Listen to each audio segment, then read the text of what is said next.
বন্ধুরা ফাইনালি পৌঁছে গেলাম মন্দিরের সামনে। আর দেখো কত গাড়ি এসেছে, কত দর্শনার্থী এখানে মন্দির দর্শন করতে এসেছে। তোমরাও আসতে পারো বন্ধুরা।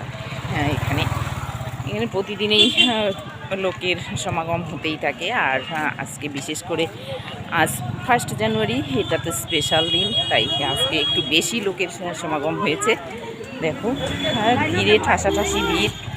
তো কেমন লাগছে বন্ধুরা এই মন্দিরের জায়গাটা কেমন লাগছে অবশ্যই তোমরা একটা লাইক একটা কমেন্ট শেয়ার দিয়ে জানাবে।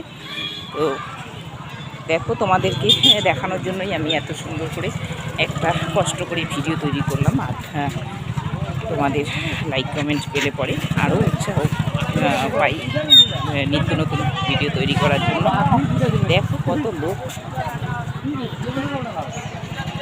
লোক চারদিকে লোকে লোকারণ্য। চলো বন্ধুরা, ততক্ষণে এখন মন্দিরে ঢুকবো। মন্দিরে ঢোকার পরে তারপরে আরেকটা ভিডিও তৈরি করবো, সেখানে আরও সবাইকে দেখাবো। সব কিছু দেখানোর পরে ইয়ে করবো। চলো টাটা।